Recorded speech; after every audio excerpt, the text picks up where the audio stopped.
ರಾಜ್ಯ ರಾಜಕಾರಣದಲ್ಲೀಗ ಮೊಟ್ಟೆ, ಮಾಂಸ, ಕುರಿ, ಕೋಳಿ ಇದರದ್ದೇ ಸದ್ದು ಸುದ್ದಿ. ಅದರಲ್ಲೂ ಕೂಡ ಮಾಜಿ CM ಸಿದ್ದರಾಮಯ್ಯನವರು ಮಾಂಸ ತಿಂದರು, ಕೋಳಿ ಮಾಂಸ ತಿಂದರು, ನಾಟಿ ಕೋಳಿ ತಿಂದರು, ದೇವಸ್ಥಾನಕ್ಕೆ ಹೋದರು. ಇದರದ್ದೇ ಚರ್ಚೆ ಆಗ್ತಿದೆ. ಪರ ವಿರೋಧ ಆಗ್ತಾನೇ ಇದೆ. ಅದಕ್ಕೆ ಬಹುಶಃ ಆ ಒಂದು ಪರ ವಿರೋಧ ಚರ್ಚೆ ಮುಗಿಯುವ ಹಂತಕ್ಕೆ ಬರ್ತಾ ಇಲ್ಲ. ಬಹುಶಃ ಎಲೆಕ್ಷನ್ ಮುಗಿಯುವವರೆಗೂ ಅದು ಮುಗಿಯಲ್ಲ ಅನಿಸುತ್ತೆ. ಅದ್ರ ಮಧ್ಯೆ ಮಾಜಿ CM ಸಿದ್ದರಾಮಯ್ಯನವರು ನೆಕ್ಸ್ಟ್ 2023ಕ್ಕೆ ಯಾವ ಕ್ಷೇತ್ರದಿಂದ ಚುನಾವಣೆಗೆ ನಿಲ್ತಾರೆ ಅನ್ನೋ ಒಂದು ಚರ್ಚೆ ಜೋರಾಗಿ ನಡೀತಾ ಇದೆ. ಈಗ ಹೇಗಾದರೂ ಮಾಡಿ ಸಿದ್ದರಾಮಯ್ಯ ಅವರನ್ನು ಸೋಲಿಸಬೇಕು ಅಂತ BJPಯ ಪ್ಲಾನು. ಅದು ಹಿಂದೂ ವಿರೋಧಿ ಅನ್ನೋ ಒಂದು ಅಜೆಂಡಾ ಇಟ್ಕೊಂಡು ಸಿದ್ದರಾಮಯ್ಯನವರನ್ನ ಸೋಲಿಸಲೇಬೇಕು ಅಂತ BJP ಹಾಗೂ ಹಿಂದೂ ಕಾರ್ಯಕರ್ತರು ದೊಡ್ಡ ಮಟ್ಟದ ಪ್ಲಾನ್ ಅನ್ನು ಮಾಡ್ತಾ ಇದ್ದಾರೆ. ಈ ನಡುವೆ ಸಿದ್ದರಾಮಯ್ಯನವರು ಯಾವುದು ಸೇಫ್ ಕ್ಷೇತ್ರ ಅನ್ನೋ ರೀತಿಯಾಗಿ ಕ್ಷೇತ್ರದ ಹುಡುಕಾಟವನ್ನು ಮಾಡ್ತಾ ಇದ್ದಾರೆ. ಕಳೆದ 1 ವರ್ಷದಿಂದ ಸಿದ್ದರಾಮಯ್ಯನವರು ಯಾವ ಕ್ಷೇತ್ರದಿಂದ ಚುನಾವಣೆಗೆ ನಿಲ್ತಾರೆ ಅನ್ನೋದೇ ದೊಡ್ಡ ಮಟ್ಟದ ಚರ್ಚೆ ಆಗ್ತಾ ಇತ್ತು. ಸೊ ಈ ಹಿಂದೆ ಚಾಮುಂಡೇಶ್ವರಿ ಕ್ಷೇತ್ರದಿಂದ ಸೋಲನ್ನು ಅನುಭವಿಸಿದ್ರು JDS ಅಭ್ಯರ್ಥಿ, JDS MLA GT ದೇವೇಗೌಡರ ವಿರುದ್ಧವಾಗಿ ಸುಮಾರು 25,000ಕ್ಕೂ ಹೆಚ್ಚು ಮತಗಳ ಅಂತರದಿಂದ ಸೋಲನ್ನು ಅನುಭವಿಸಿದರು. ಬಟ್ ಬಾದಾಮಿ ಕ್ಷೇತ್ರದಿಂದ ಸುಮಾರು 1,600 ಮತಗಳನ್ನು ಅಂತರದಿಂದ ಗೆದ್ದಿದ್ರು ಸಿದ್ದರಾಮಯ್ಯನವರು. ಅಲ್ಲಿಗೆ CM ಆಗಿದ್ದಂತಹ ಸಿದ್ದರಾಮಯ್ಯನವರು ಈಗ ವಿಪಕ್ಷ ನಾಯಕರಾಗಿದ್ದಾರೆ. ಸೊ ಹಾಗಾದರೆ 2023ಕ್ಕೆ CM ಆಕಾಂಕ್ಷಿಯಾಗಿರ್ತಕ್ಕಂಥ ಸಿದ್ದರಾಮಯ್ಯನವರು ಯಾವ ಕ್ಷೇತ್ರವನ್ನು ಆಯ್ಕೆ ಮಾಡ್ಕೊಳ್ತಾರೆ, ಎಲ್ಲಿ ನಿಲ್ತಾರೆ ಅಂತ. ಸೊ ಈಗ ಬರ್ತಿರತಕ್ಕಂಥ ಮಾಹಿತಿ, ಕೋಲಾರ ವಿಧಾನಸಭಾ ಕ್ಷೇತ್ರದಿಂದ ಮಾಜಿ CM ಸಿದ್ದರಾಮಯ್ಯನವರು ಕಾಂಗ್ರೆಸ್ ಅಭ್ಯರ್ಥಿಯಾಗಿ ಸ್ಪರ್ಧೆ ಮಾಡ್ತಾರೆ ಅನ್ನೋ ಒಂದು ಸ್ಫೋಟಕ ಮಾಹಿತಿ ಬರ್ತಾ ಇದೆ. ಹೀಗಾಗಿನೇ ಕೋಲಾರ ಕಾಂಗ್ರೆಸ್ ಅಭ್ಯರ್ಥಿ ತುಂಬ ಆಕಾಂಕ್ಷೆ ಇಟ್ಕೊಂಡಿದ್ರು. ನಾನೇ ಕೋಲಾರದಿಂದ ಸ್ಪರ್ಧೆ ಮಾಡ್ತೀನಿ ಅಂತ ಈಗಾಗಲೇ ಅಲ್ಲಿ ಕೋಟ್ಯಾಂತರ ರೂಪಾಯಿ ಖರ್ಚನ್ನು ಕೂಡ ಮಾಡಿದ್ರು ಅಧಿಕೃತವಾಗಿ. KGF ಬಾಬು ಕಾಂಗ್ರೆಸ್ ಅಭ್ಯರ್ಥಿ ಆಗ್ತೀನಿ ಅಂತ ಕೋಲಾರಲ್ಲಿ ಕೆಲವೊಂದಿಷ್ಟು ಕಾರ್ಯಕ್ರಮಗಳನ್ನು, ಕೆಲವೊಂದಿಷ್ಟು ಸಮಾಜ ಸೇವೆಯನ್ನು, ಕೆಲವೊಂದಿಷ್ಟು ಪ್ರಚಾರವನ್ನು ಮಾಡಿದರು. ಈಗ ಕೋಲಾರದಿಂದ ವಾಪಸ್ ಬೆಂಗಳೂರಿಗೆ ಬಂದು ನಾನು ಚಿಕ್ಕಪೇಟೆಗೆ ಹೋಗ್ತೀನಿ ಸ್ವಾಮಿ, ಕೋಲಾರದ ಸವಾಸ ಬೇಡ, ಕೋಲಾರಕ್ಕೆ ಸಿದ್ದರಾಮಯ್ಯನವರು ಬರ್ತಾರಂತೆ ಅನ್ನೋ ಮಾತನ್ನು ಆಡ್ತಾ ಇದ್ದಾರೆ. ಹಾಗಿದ್ರೆ ಕೋಲಾರಕ್ಕೆ ಸಿದ್ದರಾಮಯ್ಯನವರು ಬರೋದು ಕನ್ಫರ್ಮಾ? ಒಂದು ವೇಳೆ ಬಂದರೆ ಕೋಲಾರ ಸಿದ್ದರಾಮಯ್ಯನವರಿಗೆ ಸೇಫೆಸ್ಟ್ ಕ್ಷೇತ್ರ ಆಗುತ್ತಾ? ಯಾಕೆ ಮಾತನ್ನು ಹೇಳ್ತಾ ಇದ್ದೀವಿ ಅಂದರೆ, ಕೋಲಾರ ನಗರ ವಿಧಾನಸಭಾ ಕ್ಷೇತ್ರ ಏನಿದೆ ಸುಮಾರು 2,30,000 ಓಟ್ ಇದ್ದಾವೆ. 2018ರಲ್ಲಿ 2,24,000 ಓಟ್ ಇತ್ತು. ಸೊ JDSನ ಶ್ರೀನಿವಾಸ್ ಗೌಡರು ಅಲ್ಲಿ ಪ್ರೆಸೆಂಟ್ MLA. ಬಟ್ JDS ನಾನು ಬಿಡ್ತೀನಿ ಅಂತ ಈಗಾಗಲೇ ಅನೌನ್ಸ್ ಮಾಡಿದ್ದಾರೆ. JDSಗೆ ನಾನು MLA ಆಗಿರ್ಬೋದು ಅಷ್ಟೇ, ಬಟ್ ನನ್ನ JDS ಜೊತೆ ಇಲ್ಲ ಅನ್ನೋ ಮಾತನ್ನು ಕೂಡ ಶ್ರೀನಿವಾಸ್ ಗೌಡರು ಹೇಳಿದ್ದಾರೆ. ಅಲ್ಲಿಗೆ ಅವರು ಕಾಂಗ್ರೆಸ್ಗೆ ಬರೋದಕ್ಕೆ ರೆಡಿ ಆಗಿದ್ದಾರೆ.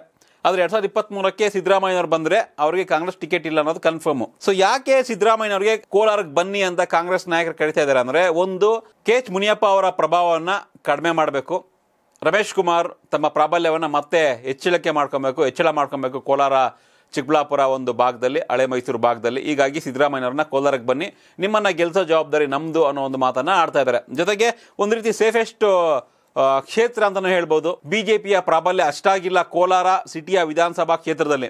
ಯಾಕೆಂದರೆ MP BJPಯವರೇ ಇರ್ಬೋದು, ಬಟ್ BJP MP ಯಾಕಾದರೂ ಅನ್ನೋದಕ್ಕೆ 2019ರ ರಾಜಕೀಯ ಒಂದು ಲೆಕ್ಕಾಚಾರಗಳು ಬೇರೆ ಇದ್ದು. KH ಮುನಿಯಪ್ಪ ಅವರನ್ನು ಸೋಲಿಸಲೇಬೇಕು ಅಂತ ಕಾಂಗ್ರೆಸ್ಸಿಗರೇ KH ಮುನಿಯಪ್ಪ ಅವರನ್ನು ಸೋಲಿಸಿ ಮುನಿಸ್ವಾಮಿ ಅವರನ್ನು, BJP ಮುನಿಸ್ವಾಮಿ ಅವರನ್ನು MP ಮಾಡೋದರಲ್ಲಿ ಕಾಂಗ್ರೆಸ್ಗಿರೇ ಒಂದು ದೊಡ್ಡ ಮಟ್ಟದ ಪ್ಲಾನ್ ಇತ್ತು. ಸೊ ಆದರೆ 2023ಕ್ಕೆ ವಿಧಾನಸಭಾ ಚುನಾವಣೆ ಏನಿದೆ, ಕರ್ನಾಟಕ ವಿಧಾನಸಭಾ ಚುನಾವಣೆ, ಸಿದ್ದರಾಮಯ್ಯನವರು ಕೋಲಾರಕ್ಕೆ ಬಂದರೆ ಗೆಲ್ಲಿಸೋ ಜವಾಬ್ದಾರಿ ನಮ್ಮದು ಅಂತಾರೆ. ಸೊ ಹಾಗಾದರೆ ಒಂದು ಲೆಕ್ಕಾಚಾರ ಅಂದರೆ ಯಾವ ಜಾತಿಯ ಸಮುದಾಯದ ವೋಟರ್ಸ್ ಎಷ್ಟಿದೆ ಅಂತ ಒಂದು ಜಸ್ಟ್ ಬ್ರೀಫಾಗಿ ನೋಡೋದಾದರೆ, ಟೋಟಲ್ ವೋಟ್ಸ್ ಆಗಲೇ ಹೇಳ್ದಂಗೆ 2,30,000 ಆಸ್ಪಾಸು ವೋಟ್ಸ್ ಇದ್ದಾವೆ. ಅದರಲ್ಲಿ SC ವೋಟ್ಸು ಸುಮಾರು 49,000 ವೋಟ್ಸ್ ಇದೆ. ಮುಸ್ಲಿಂ ನಿರ್ಣಾಯಕ ಮತಗಳು, ಮುಸ್ಲಿಂ ವೋಟ್ಸು ಸುಮಾರು 41ರಿಂದ 42,000 ಮುಸ್ಲಿಂ ಮತಗಳು ಕೋಲಾರ ವಿಧಾನಸಭಾ ಕ್ಷೇತ್ರದಲ್ಲಿ ಇದ್ದಾವೆ. ಅದು ಬಿಟ್ಟರೆ ಒಕ್ಕಲಿಗ ಸುಮಾರು 35ರಿಂದ 38,000, ಕುರುಬಾ ವೋಟುಗಳು 25ರಿಂದ 27,000 ಕುರುಬಾ ವೋಟ್ಸ್ ಇದ್ದಾವೆ. ಇನ್ನು ST ವೋಟ್ಸು ಸುಮಾರು 10ರಿಂದ 12,000 ವೋಟ್ಸ್ ಇದ್ದಾವೆ. ಅದರ್ಸ್ ಸುಮಾರು ಒಂದು 55ರಿಂದ 60,000 ವೋಟ್ಸ್ ಬೇರೆ OBC ಕ್ಯಾಟಗರಿಯ ವೋಟ್ಸ್ ಎಲ್ಲ ಇದ್ದಾವೆ. ಸೊ ಇಲ್ಲಿ ನಿರ್ಣಾಯಕ ಕೋಲಾರಲ್ಲಿ ಕುರುಬಾ 25ರಿಂದ 27,000 ವೋಟ್ಸು, ಮುಸ್ಲಿಂ 40ರಿಂದ 42,000 ವೋಟ್ಸು, ಮತ್ತು SC ವೋಟ್ಸು 49ರಿಂದ 50,000 ವೋಟ್ಸ್ ಇದ್ದಾವೆ. ಸೊ ಈ ವೋಟ್ಸು ಯಾವತ್ತೂ ಕೂಡ ಅಹಿಂದ ವೋಟ್ಗಳಾಗಿರೋದ್ರಿಂದ ಸಿದ್ದರಾಮಯ್ಯನವರಿಗೆ ಈಸಿಯಾಗಿ ಈ ವೋಟ್ಸು ಬರುತ್ತೆ. ಯಾಕಂದರೆ ಕಳೆದ 2018 ವಿಧಾನಸಭಾ ಚುನಾವಣೆಯಲ್ಲಿ ಶ್ರೀನಿವಾಸ್ ಗೌಡ ಅವರು ಸುಮಾರು 82,000 ವೋಟ್ ತೊಗೊಂಡಿದ್ರು. JDS ಇಂದ 47,000 ಅಂತರದಿಂದ ಗೆದ್ದಿದ್ರು. ಯಾಕಂದರೆ ಕಾಂಗ್ರೆಸ್ಸಲ್ಲಿ ಮುಸ್ಲಿಂ ಅಭ್ಯರ್ಥಿಯನ್ನು ಹಾಕಿತ್ತು ಜಮೀರ್ ಪಾಷಾ ಅಂತ, ಅವರು ಕೇವಲ 35,000 ವೋಟ್ ತೊಗೊಂಡಿದ್ರು. ಇನ್ನು ಓಂ ಶಕ್ತಿ ಚಲಪತಿ BJPಯಿಂದ 12,000 ವೋಟ್ ತೊಗೊಂಡಿದ್ರು ಆಗಲೇ 2018ರಲ್ಲಿ. ಬಟ್ ಈಗ BJPಗೆ ಮತ್ತೆ ವರ್ತೂರು ಪ್ರಕಾಶ್ ಬಂದಿರೋದ್ರಿಂದ ವರ್ತೂರಿಗೆ ಬಹುತೇಕ BJP ಟಿಕೆಟ್ ಕನ್ಫರ್ಮ್ ಆಗ್ತಾ ಇದೆ. ಸೊ ಓಂ ಶಕ್ತಿ ಚಲಪತಿ ನನಗೂ ಟಿಕೆಟ್ ಬೇಕು ಅಂತಿದ್ದಾರೆ. ಸೊ ಹಾಗಾಗಿ ಇಬ್ಬರ ನಡುವೆ ಗೊಂದಲ ಇದೆ. BJP ಅಭ್ಯರ್ಥಿ ಯಾರು ಅಂತ, ಓಂ ಶಕ್ತಿ ಚಲಪತಿ ಆಗ್ತಾರಾ ಅಥವಾ ವರ್ತೂರು ಪ್ರಕಾಶ್ ಆಗ್ತಾರಾ ಅಂತ. ಬಹುತೇಕ ವರ್ತೂರು ಪ್ರಕಾಶ್ BJPಯಿಂದ ಅಭ್ಯರ್ಥಿ ಆಗೋದು ಕನ್ಫರ್ಮ್ ಆಗ್ತಾ ಇದೆ. ಇನ್ನು ಕಾಂಗ್ರೆಸ್ಸಿಂದ ಸಿದ್ದರಾಮಯ್ಯನವ್ರು ಬಂದರೆ ಯಾರು ಅಲ್ಲಿ ನಿಂತ್ಕೊತೀನಿ ಅಂತ ಯಾರು ಕೂಡ ಹೇಳೋದಿಲ್ಲ. ಸೊ ಸಿದ್ದರಾಮಯ್ಯನವರಿಗೆ ಕ್ಷೇತ್ರವನ್ನು ಬಿಟ್ಕೊಡ್ತಾರೆ. ಆದರೂ ಕೂಡ ಒಂದು ವೇಳೆ JDSನ MLA ಶ್ರೀನಿವಾಸ್ ಗೌಡರು ಕಾಂಗ್ರೆಸ್ನಲ್ಲಿ ಬಂದು ಸಿದ್ದರಾಮಯ್ಯನವ್ರು ಬಂದಿಲ್ಲ ಅಂದರೆ ಅವ್ರಿಗೆ ಫಸ್ಟ್ ಪ್ರಿಯಾರಿಟಿಯಾಗಿ ಟಿಕೆಟ್ ಕೊಡಬಹುದು ಕಾಂಗ್ರೆಸ್ಸಿಂದ ಅನ್ನೋ ಒಂದು ಮಾತು ಕೇಳಬರ್ತಿದೆ. ಇನ್ನು JDSಯಿಂದ ಯಾರಪ್ಪ ಅಭ್ಯರ್ಥಿ ಆಗ್ಬೋದು ಕೋಲಾರಕ್ಕೆ ಅಂದರೆ CMR ಶ್ರೀನಾಥ್ ಅಂತ, ಅವರು ಅಭ್ಯರ್ಥಿ ಆಕಾಂಕ್ಷಿಯಾಗಿದ್ದಾರೆ. ನಾನು ಕೂಡ ಅವರು ಟೊಮೊಟೊ ಉದ್ಯಮಿಯವರು. CMR ಟೊಮೊಟೊ ಅಂತಲೇ ಒಂದು ದೊಡ್ಡ ಒಂದು ಮಂಡಿ ಮಾಡಿಕೊಂಡು ಬೇರೆ ಬೇರೆ ರಾಜ್ಯಗಳಲ್ಲೂ ಕೂಡ ಟೊಮೊಟೊನ ಬೆಳೀತಾರೆ, ಇಂಪೋರ್ಟ್ ಎಕ್ಸ್ಪೋರ್ಟ್ ಬಿಸ್ನೆಸ್ ಮಾಡ್ತಾರೆ ಟೊಮೊಟೊ ವಿಚಾರವಾಗಿ. ಅವರು ಕೂಡ JDSನ ಅಭ್ಯರ್ಥಿಗೆ JDS ಟಿಕೆಟ್ಗಾಗಿ ತುಂಬ ಪೈಪೋಟಿ ಮಾಡ್ತಾ ಇದ್ದಾರೆ. ಗೌಡ ಸಮುದಾಯ, ಒಕ್ಕಲಿಗ ಸಮುದಾಯದಿಂದ JDS ಪರವಾಗಿ ಟಿಕೆಟ್ ಬೇಕು ಅನ್ನೋ ಒಂದು ಮಾತನ್ನು ಮಾತಾಡ್ತಾ ಇದ್ದಾರೆ. ಇನ್ನು ಕುರ್ಕಿ ರಾಜೇಶ್ವರಿ ಅಂತ, ಇವರು ಕೂಡ JDS ತಾಲೂಕು ಅಧ್ಯಕ್ಷೆ ಕೋಲಾರಲ್ಲಿ. ಅವರು ಕೂಡ ಟಿಕೆಟ್ಗಾಗಿ ತುಂಬ ಪೈಪೋಟಿ ಇದೆ. ಅಂದರೆ CMR ಶ್ರೀನಾಥ್ ಮತ್ತು ಕುರ್ಕಿ ರಾಜೇಶ್ವರಿ ನಡುವೆ JDS ಟಿಕೆಟ್ಗಾಗಿದೆ.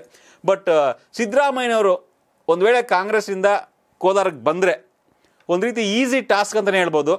ಯಾಕಂದರೆ ಶ್ರೀನಿವಾಸ್ ಗೌಡ JDS ಬಿಟ್ಟು ಕಾಂಗ್ರೆಸ್ ಬರೋದ್ರಿಂದ ಕೆಲವೊಂದಿಷ್ಟು ವೋಟ್ಸು, ಕೆಲವೊಂದಿಷ್ಟು ಅವರ ಬೆಂಬಲಿಗರು ಕಾಂಗ್ರೆಸ್ಗೆ ವೋಟ್ ಹಾಕ್ತಾರೆ. ಸಿದ್ದರಾಮಯ್ಯನವ್ರಿಗೆ ಅಹಿಂದ ವೋಟ್ ಬ್ಯಾಂಕ್ ಇದೆ. ಅಲ್ಪಸಂಖ್ಯಾತರ ಮುಸ್ಲಿಮರಾಗಿರ್ಬೋದು, SC/ST ಸಮುದಾಯದಾಗಿರ್ಬೋದು ಅಥವಾ ಕುರುಬ ಸಮುದಾಯ ಆಗಿರ್ಬೋದು, ಒಂದಿಷ್ಟು ಒಕ್ಕಲಿಗ ವೋಟ್ಸು JDS ಪರವಾಗಿ ಹೋದರೆ ಉಳಿದ ವೋಟ್ಸು ಕಾಂಗ್ರೆಸ್ಗೆ ಬರಬಹುದು ಅನ್ನೋ ಒಂದು ಲೆಕ್ಕಾಚಾರ ಕಾಂಗ್ರೆಸ್ಸಿಗರದು, ಸಿದ್ದರಾಮಯ್ಯವ್ರದ್ದಿದೆ. ಆದರೆ BJPಗೆ ಕೆಲವೊಂದಿಷ್ಟು ಸೈಲೆಂಟ್ ವೋಟರ್ಸು BJPಗೆ ವೋಟ್ ಹಾಕ್ಬಹುದಾ? ಯಾಕಂದರೆ ಕಾಂಗ್ರೆಸ್ ಮತ್ತು BJP ನಡುವೆ ಹಿಂದುತ್ವದ ವಾರ್ ನಡೀತಾ ಇದೆ. ಅದರಲ್ಲೂ ಎಸ್ಪೆಷಲಿ BJP ವರ್ಸಸ್ ಸಿದ್ದರಾಮಯ್ಯ ಅಂತಲೇ ಹೇಳ್ಬೋದು. ಹಿಂದುತ್ವ ವಿರೋಧಿ ಅನ್ನೋ ರೀತಿಯಾಗಿ ಸಿದ್ದರಾಮಯ್ಯನವರನ್ನು ಬಿಂಬಿಸ್ತಾ ಇದ್ದಾರೆ. ಹೀಗಾಗಿ ಕೋಲಾರದ ಏನು ಕ್ಲಾಕ್ ಟವರ್ ಇತ್ತು, ಅಲ್ಲಿ ಭಾರತ ರಾಷ್ಟ್ರಧ್ವಜವನ್ನು ಆರಿಸೋದಕ್ಕೆ ಬಿಡ್ತಾ ಇರಲಿಲ್ಲ ಅನ್ನೊಂದು ಆರೋಪ ಇತ್ತು. ಈಗ ಮೊಟ್ಟ ಮೊದಲ ಬಾರಿಗೆ ಕ್ಲಾಕ್ ಟವರ್ ಮೇಲೆ ರಾಷ್ಟ್ರಧ್ವಜವನ್ನು ಆರಿಸಿದ್ದಾರೆ. ಕೆಲವೊಂದಿಷ್ಟು ಪೋಲರೈಸೇಷನ್ ಮಾಡುವಂಥ ಕೆಲಸವನ್ನು MP ಮುನಿಸ್ವಾಮಿ ಅವರು ಮಾಡ್ತಾ ಇದ್ದಾರೆ ಕೋಲಾರದಲ್ಲಿ. ಸೊ ಇದು ಎಲ್ಲೋ BJPಗೆ ಪ್ಲಸ್ ಆಗಬಹುದು ಅನ್ನೋ ಲೆಕ್ಕಾಚಾರ BJPಗಿದೆ. ಆದರೆ ಅಷ್ಟು ದೊಡ್ಡ ಮಟ್ಟದಲ್ಲಿ ಈ ಬಾರಿಗೆ ವಿಧಾನಸಭೆಗೆ ಅದು ಪ್ಲಸ್ ಆಗದೇ ಇರ್ಬೋದು. ಆದರೆ ಸಿದ್ದರಾಮಯ್ಯನವರು ಏನಾದ್ರು ಬಂದರೆ ಮತ್ತಷ್ಟು ಟಫ್ ಫೈಟು ಕಾಣಬಹುದು. ಒಂದು ವೇಳೆ JDS ಮತ್ತು BJP ಎರಡೂ ಕೂಡ ಅಭ್ಯರ್ಥಿಗಳ ಲೆಕ್ಕಾಚಾರದಲ್ಲಿ ಕೆಲವೊಂದಿಷ್ಟು ಒಳ ರಾಜಕಾರಣ ಮಾಡಿಕೊಂಡು ಸಿದ್ದರಾಮಯ್ಯನ ಸೋಲಿಸಬೇಕು ಅಂತ ಏನಾದರೂ ಅಜೆಂಡಾ ಇಟ್ಕೊಂಡು ಬೇರೆ ರೀತಿಯ ಅಭ್ಯರ್ಥಿಗಳನ್ನ ಇಳಿಸುವಂಥ ಪ್ರಯತ್ನ ಮಾಡಿದ್ರೆ ಅಲ್ಲಿ ಹಿಂದುತ್ವದ ಒಳ ಏಟು ಸಿದ್ದರಾಮಯ್ಯನಿಗೆ ಬೀಳಬಹುದು ಅನ್ನೋ ಲೆಕ್ಕಾಚಾರನೂ ಇದೆ. ಆದರೂ ಕೂಡ ಕೋಲಾರಕ್ಕೆ ಬಂದೇ ಬರ್ತಾರೆ ಸಿದ್ದರಾಮಯ್ಯನವರು. 2023ಕ್ಕೆ ಕೋಲಾರ ವಿಧಾನಸಭಾ ಕ್ಷೇತ್ರದಲ್ಲೇ ನಿಂತ್ಕೊಳ್ತಾರೆ. ಮುಸ್ಲಿಮ್ಸ್ ವೋಟ್ಸ್ ಇದೆ 40,000-42,000 ವೋಟ್ಸು, ತುಂಬ ಇಂಪಾರ್ಟೆಂಟು. ಆಮೇಲೆ ಕುರುಬ ವೋಟ್ಸ್ ಇದೆ 25,000-27,000 ವೋಟ್ಸು, ಅಂದರೆ 40-25 65,000 ವೋಟ್ ಆಯಿತು. ಆಮೇಲೆ SC ವೋಟ್ಸ್ ಇದೆ 50,000 ವೋಟು ಹೆಚ್ಚು ಕಮ್ಮಿ. ಅಲ್ಲೇ 1,15,000 ವೋಟ್ಸ್ ಆಗಿಬಿಡ್ತು. ಅಂದರೆ ಈಸಿಯಾಗಿ ಗೆಲ್ಬಂದದ್ದು. ಅದರಲ್ಲಿ ಸುಮಾರು 80% ವೋಟ್ ಬಂದು ಸಾಕಪ್ಪ ಅನ್ನೋ ಲೆಕ್ಕಾಚಾರದಲ್ಲಿದೆ. ಒಂದು 50% ವೋಟ್ ಬಂದರು, 80% ಬೇಡ. ಈಗ ಟೋಟ್ಲು 2,25,000 2,30,000 ವೋಟ್ಸ್ ಇದೆ ಕೋಲಾರ ವಿಧಾನಸಭಾ ಕ್ಷೇತ್ರದಲ್ಲಿ. ನಿಮಗೆ ಒಂದು 80% ವೋಟ್ ಶೇರ್ ಆದರೂ ಕೂಡ, ವೋಟ್ ಪರ್ಸೆಂಟೇಜ್ ಆದರೆ 1,70,000 ವೋಟ್ ಆಗುತ್ತೆ. ಸೊ ಗೆಲ್ಲಬೇಕು ಅಂದರೆ ನಿಮಗೆ ಯಾರು ಅತಿ ಹೆಚ್ಚು ಯಾರು ವೋಟ್ ತೊಗೊತಾರೆ ಅವ್ರು ಆಗ್ತಾರೆ. ಸೊ ಅಟ್ಲೀಸ್ಟ್ ಒಂದು 80,000 ವೋಟ್ ತೊಗೊಂಡ್ರೆ ಆರಾಮಾಗಿ ಗೆಲ್ಲಬಹುದು ಅನ್ನೋ ಲೆಕ್ಕಾಚಾರ ಸಿದ್ದರಾಮಯ್ಯನವ್ರಿಗಿದೆ. ಸೊ ಹಾಗಾಗಿ ಸದ್ಯಕ್ಕೆ ಸೇಫೆಸ್ಟ್ ಕಾನ್ಸ್ಟಿಟ್ಯುನ್ಸಿ ಸಿದ್ದರಾಮಯ್ಯನವರಿಗೆ ಕಾಣಿಸ್ತಾ ಇರೋದು. ಕೆಲವಾರು ದಿನಗಳಿಂದ ಚರ್ಚೆ ಆಯಿತು, ವರುಣಾ ಕ್ಷೇತ್ರ ಮಗ ಇದ್ದಾರೆ. ಸೊ ಬಹುಶಃ ಮಗನ್ನ ರಾಜಕೀಯದಲ್ಲಿ ಬೆಳೆಸೋದಕ್ಕೋಸ್ಕರ ವರುಣಾ ಕ್ಷೇತ್ರಕ್ಕೆ ಹೋಗಲ್ಲ ಸಿದ್ದರಾಮಯ್ಯ ಮತ್ತೆ ಅನ್ನೋ ಒಂದು ಚರ್ಚೆ ಇದೆ. ಚಾಮುಂಡೇಶ್ವರಿ ಕ್ಷೇತ್ರ ಬಹುಶಃ GT ದೇವೇಗೌಡರನ್ನ ಕಾಂಗ್ರೆಸ್ಗೆ ಕರೆತರುವಂಥ ಯತ್ನ ನಡೀತಾ ಇದೆ. ಹಾಗಾಗಿ ಸಿದ್ದರಾಮಯ್ಯ ಮತ್ತೆ ಚಾಮುಂಡೇಶ್ವರಿಯಿಂದ ನಿಲ್ಲೋದಿಲ್ಲ ಅನ್ನೋ ಮಾತು ಕೇಳಬರ್ತಾ ಇದೆ. ಜೊತೆಗೆ ಒಂದು ವೇಳೆ ನಿಂತರೂ ಕೂಡ ಮತ್ತೆ ಅಲ್ಲಿ ಸೋಲಿಸೋದಕ್ಕೆ ಕೆಲವಾರು ಒಂದಿಷ್ಟು ತಂಡಗಳು ರೆಡಿಯಾಗಿದ್ದಾವೆ ಅನ್ನೋ ಒಂದು ಚರ್ಚೆ ಕೂಡ ನಡೀತಾ ಇದೆ. ಇನ್ನು ಬಾದಾಮಿ ಕ್ಷೇತ್ರ ಅದನ್ನ ಮತ್ತೆ ಅವರ ಕಾಂಗ್ರೆಸ್ನ ಮಾಜಿ MLAಗೆ ಬಿಟ್ಕೊಡೋಂಥ ಒಂದು ಪ್ಲಾನ್ ಇದೆ. ಅದು ಬಿಟ್ಟರೆ ಕೊಪ್ಪಳದಿಂದ ಅವರು ನಿಲ್ತಾರೆ ಅನ್ನೋ ಒಂದು ಮಾತಿತ್ತು, ಬಟ್ ಕೊಪ್ಪಳಕ್ಕೆ ಹೋಗ್ತಾ ಇಲ್ಲ. ಇನ್ನು ಚಾಮರಾಜಪೇಟೆ ಜಮೀರ್ ಅವರು ಬನ್ನಿ ನಾನು ಬಿಟ್ಕೊಡ್ತೀನಿ ಕ್ಷೇತ್ರ ಅಂತ ಇದ್ದಾರೆ. ಬಟ್ ಜಮೀರ್ ಎಲ್ಲಿಗೆ ಹೋಗ್ತಾರೆ, ಶಿವಾಜಿನಗರಕ್ಕೆ ಬರ್ತಾರಾ, ಈ ರೀತಿಯ ಚರ್ಚೆಗಳಿದ್ದಾವೆ. ಬಟ್ ಸದ್ಯಕ್ಕೆ ಸಿದ್ದರಾಮಯ್ಯನವ್ರಿಗೆ ಸೇಫೆಸ್ಟ್ ಕಾನ್ಸ್ಟಿಟ್ಯೂನ್ಸಿ ಮತ್ತು ತುಂಬ ಗೆಲ್ಲುವಂತಹ ಕಾನ್ಸ್ಟಿಟ್ಯೂನ್ಸಿ ಅಂದರೆ ಕೋಲಾರ ಅನ್ನೋ ಒಂದು ಚರ್ಚೆ ಆಗ್ತಿದೆ. ಸೊ ಹಾಗಾದರೆ ಕೋಲಾರಕ್ಕೆ ಸಿದ್ದರಾಮಯ್ಯ ಬಂದರೆ ಅವರ ಗೆಲುವು ಈಸಿ ಆಗುತ್ತಾ? ನಿಮ್ಮ ಅಭಿಪ್ರಾಯ ಏನು? ಕೋಲಾರಕ್ಕೆ ಸಿದ್ದರಾಮಯ್ಯ ಬಂದರೆ ಒಳ್ಳೆಯದಾಗುತ್ತಾ? ಸೊ ಕಮೆಂಟ್ನಲ್ಲಿ ತಿಳಿಸಿ. ನೋಡೋಣ ಸಿದ್ದರಾಮಯ್ಯನವರು ಕೋಲಾರಕ್ಕೆ ಬರ್ತಾರಾ ಬರಲ್ವ ಅನ್ನೋದನ್ನ ಕೆಲವೇ ದಿನಗಳಲ್ಲಿ ಗೊತ್ತಾಗುತ್ತೆ. ಮತ್ತಷ್ಟು ಅಪ್ಡೇಟ್ಸನ್ನು ನಿಮಗೆ ನೀಡ್ತಾ ಹೋಗ್ತೀವಿ. ನಿಮ್ಮ ಅಭಿಪ್ರಾಯವನ್ನು ಕಾಮೆಂಟ್ನಲ್ಲಿ ತಿಳಿಸಿ. Thank you.